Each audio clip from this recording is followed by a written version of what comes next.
நீர் சத்து நிறைந்த காய்கள் எடுத்துக்க வேண்டியது எல்லாருக்குமே ரொம்ப அவசியம். அதுவும் வெயிட் லாஸ் பண்ணணும்னு முடிவு பண்ணிட்டோன்னா நமக்கு நிறைய நீர் சத்து நிறைந்த காய்கள் ரொம்ப முக்கியம். அதில் ரொம்ப ஈஸியாக சிம்பிளாக அதை எவ்வளோக்கு எவ்வளோ அதிகமாக இன்டேக் எடுத்துக்கிறோங்கிறது இம்பார்ட்டண்ட்டில்.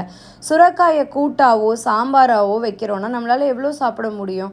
அதே நான் சொல்கிறேன், இந்த மாதிரி செஞ்சு சாப்பிட்டு பாருங்கள். உங்களுக்கு எவ்வளோ நீங்கள் ஈஸியாக அந்த சாப்பாடை இன்டேக் பண்ணிக்கிறீங்கன்னு தெரியும். சுரைக்காயை நல்ல தோல் சீவிட்டு அதிலோட கார்னர்ஸ் 2 பக்கமும் கட் பண்ணிவிட்டு நல்லா துருவிக்கோங்க. துருவி புளிஞ்சு அந்த தண்ணியெல்லாம் வேஸ்ட் பண்ணிடாதீங்க. புளியெல்லாம் தேவையில்லை, ஜஸ்ட் துருவுங்க. நல்லா கிரேட் பண்ணி ஒரு மொத்த சுரைக்காவை நீங்கள் நல்லா இந்த மாதிரி கிரேட் பண்ணி எடுத்துட்டு தாராளமாக 4 பேருக்கு இந்த சுரைக்காய் தாராளமாக எடுத்துக்கலாம். ஒரு வேளை டின்னருக்கு நான் சொல்கிறேன். நான்லாம் மொத்தமாக என் ஒரு ஆளுக்கே இதில் ஹாஃப் சுரைக்காயை கன்சியூம் பண்ணுவேன். இந்த சுரைக்காய் அவ்வளோக்கு அவ்வளவு ரொம்ப விலையும் கம்மி, ஹெல்த்து பெனிஃபிட்ஸ் அவ்வளோ இருக்குது. முக்கியமாக இந்த சம்மர் சீசனில் ரொம்ப கம்மி ரேட்டுக்கு சுரைக்காய் கிடைக்கும்.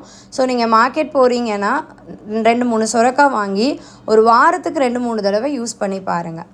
நம்ம சுரைக்காயை அடிக்கடி நம்மளுடைய ஃபுட்டில் சேர்த்துட்டு வந்தோம் அப்படின்னா நமக்கு சிறுநீரக கோளாறு இருக்காது. அதே மாதிரி உடல் சூட்டை அவ்வளோ குறைக்கும்.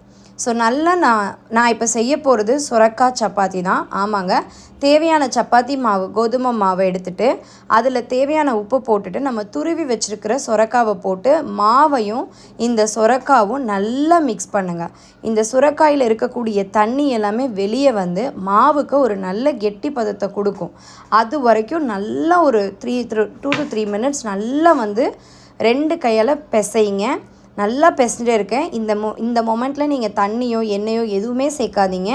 நீங்கள் பிசைய அந்த தண்ணி மொத்தமும் சுரைக்காயில் இருக்கக்கூடிய தண்ணி மொத்தமும் கோதுமை மாவில் நல்லா இறங்கும்.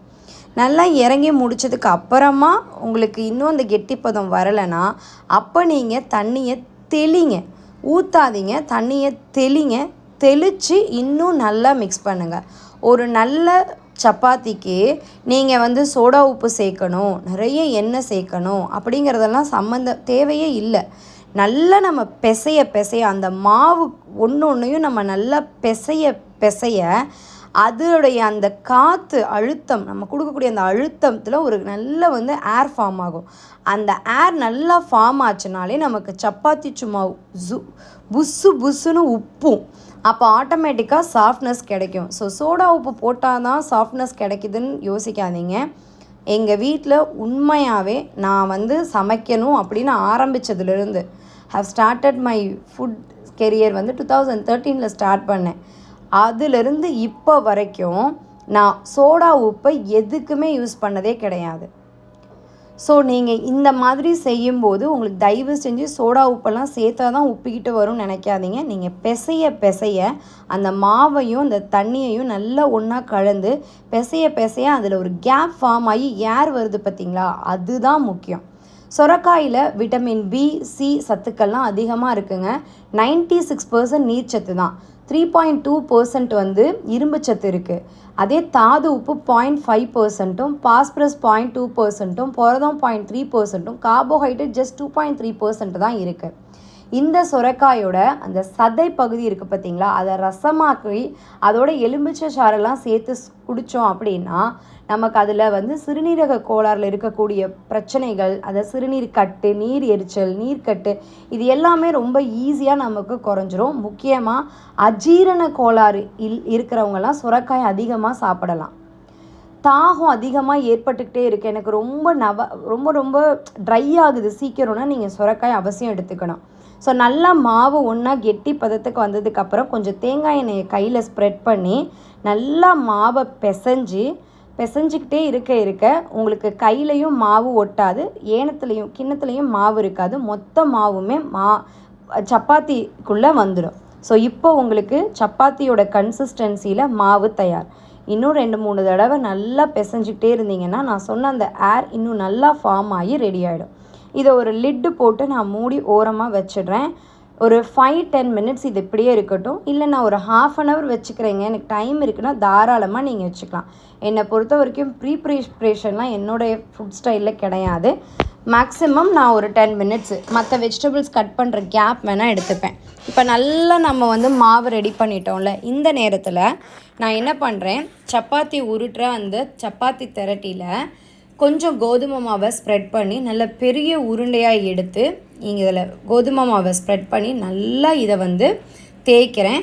தேய்க்கும் போது ஒரே தேயில் நீங்கள் சப்பாத்தி போடுறதை விட மடக்கி மடக்கி தேய்ச்சி இன்னும் நல்லா 4-5 தடவை போட்டிங்கன்னா உங்களுக்கு சப்பாத்தி நல்ல புஸ்ஸுன்னு வரும்.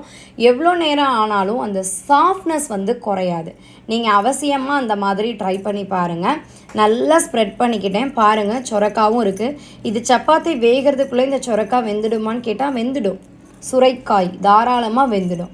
கை கால் எரிச்சல்லாம் இருக்குதுன்னு சொல்லுவாங்கள்ல, அந்த மாதிரி நேரத்தில் நமக்கு இந்த சுரைக்காயை அந்த இடத்துலலாம் வச்சு கட்டினோன்னா உடலை குளிர்ச்சியாக வச்சுக்க சப்போர்ட் பண்ணும். தலைவலி வரும், இந்த வெயில் காலத்தில் ரொம்ப தலைவலிக்குதுன்பாங்க. அப்போ வந்து இந்த சுரைக்காயை 10 போட்டால் தலைவலி நீங்கும்லாம் சொல்லியிருக்காங்க. சுரைக்காயை மதிய உணவோடு சாப்பிட்டு வந்தோன்னா பித்தம் வந்து சமநிலையாக இருக்கும் அப்படிங்கிறாங்க. அது மட்டும் இல்லைங்க, இந்த சுரைக்காய் வந்து நரம்புகளுக்கு புத்துணர்வை கொடுக்கும், உடலை வந்து ஸ்ட்ராங்காக வச்சுக்க சப்போர்ட் பண்ணுங்கிறாங்க. நம்மளுடைய ஹியூமன்ஸ்க்கு அதிகமாக வருது இந்த வேர்வைக்காக தானே நம்ம இவ்வளோ ஹார்ட் ஒர்க் பண்ணுறோம். அந்த தேவையற்ற வியர்வை வெளியே வர முடியாத வியர்வை எல்லாமே நமக்கு தாராளமாக நம்மளுடைய உடம்புலேருந்து வெளியேற்றத்துக்கு இந்த சுரைக்காயை சாப்பிடும்போது ரொம்ப சப்போர்ட் பண்ணுதுங்கிறாங்க. ஸோ 2 பக்கமும் ஸ்ப்ரெட் பண்ணிக்கிறேன். ஆயிலெலாம் பெருசாக நான் சேர்க்க மாட்டேன். பசங்களுக்கு கீ போட்டு கூட கொடுப்பேன், நான் பெருசாக எடுத்துக்க மாட்டேன்.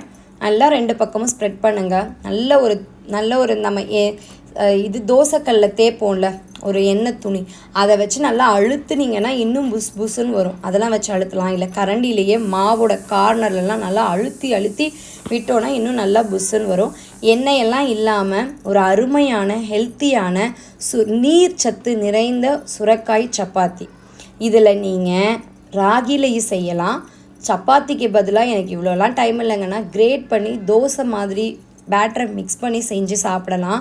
இதுக்கு நான் ஒரு அருமையான சைட் டிஷ் செஞ்சேன்.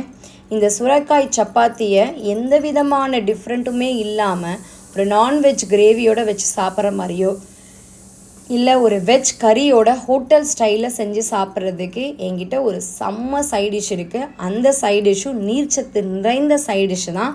ஸோ டெஃபினட்டாக அது உங்களுக்கு ரொம்ப ரொம்ப ரொம்ப ரொம்ப பிடிக்கும். அந்த ரெசிபியும் சூன் ஷேர் பண்ணுறேன். கண்டிப்பாக நீங்கள் இந்த மாதிரி ஹெல்த்தியாக செஞ்சு சாப்பிடுங்க.